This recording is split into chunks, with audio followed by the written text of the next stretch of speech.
Jemaat Tuhan, ada beberapa anak-anak Tuhan yang bertanya, apakah kita kalau memberikan persembahan, persepuluhan atau janji iman, heart for the house ke rumah Tuhan, apakah kita memberikannya harus dengan hikmat?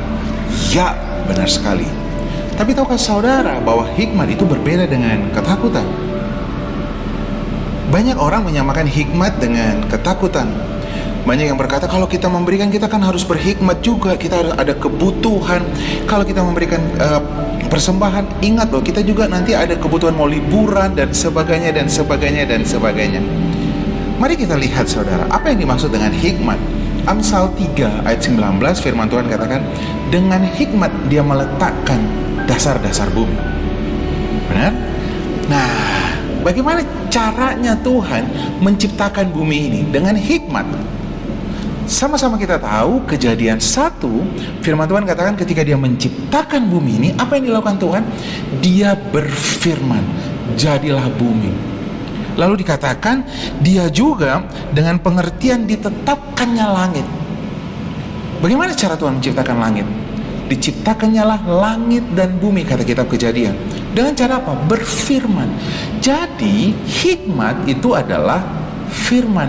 Orang yang berhikmat artinya berjalan sesuai dengan firman Tuhan, bukan dengan pikiran kita, bukan dengan pertimbangan manusia. Orang yang berhikmat memberi dengan cara firman Tuhan. Satu kali Elia diperintahkan Tuhan pergi ke daerah Sidon, pergi ke Sarfat. Di sana dia akan diberi makan oleh seorang janda. Mungkin Elia di tengah perjalanan, mungkin dia berpikir bahwa mungkin janda yang memberikan dia makan adalah seorang yang janda yang kaya. Tetapi waktu dia datang, dia bertemu dengan janda yang sedang mengumpulkan kayu bakar. Lalu dia berkata, berikan saya minum. Pada waktu itu sedang terjadi kekeringan, pandemi yang jauh lebih buruk daripada keadaan yang sekarang ini.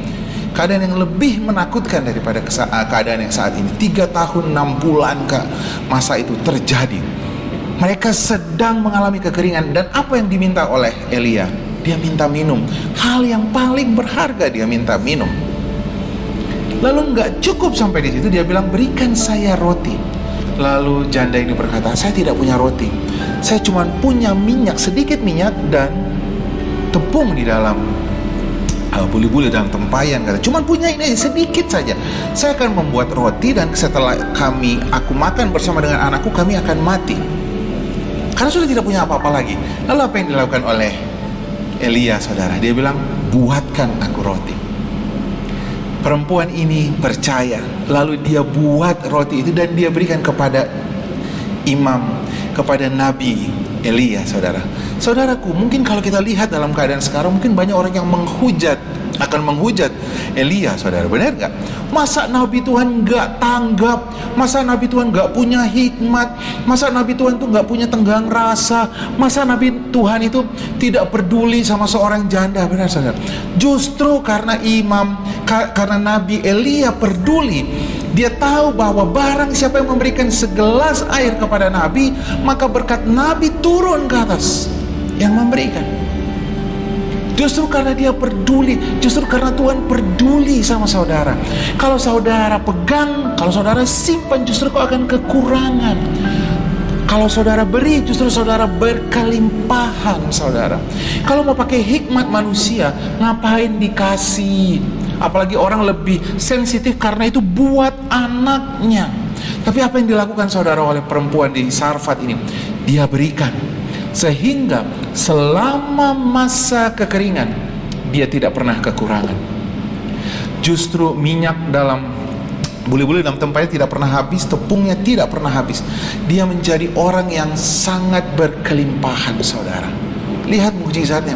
Kita sudah baca bagaimana janda yang miskin memberi persembahan semua yang dia punya. Kita sudah membaca di Alkitab bagaimana orang yang memberikan hidupnya kepada Tuhan. Bagaimana Zakheus memberikan setengah hartanya kepada orang dan memberikan orang yang dia tipu, dan 4 kali lipat kepada orang yang dia tipu dan setengah hartanya kepada orang miskin. Wow, bukankah itu luar biasa, saudara?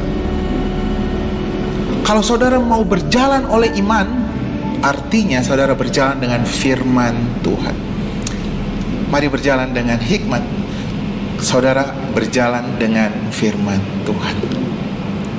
Mari taburkan benihnya. Saudara akan melihat mukjizat. Tuhan memberkati.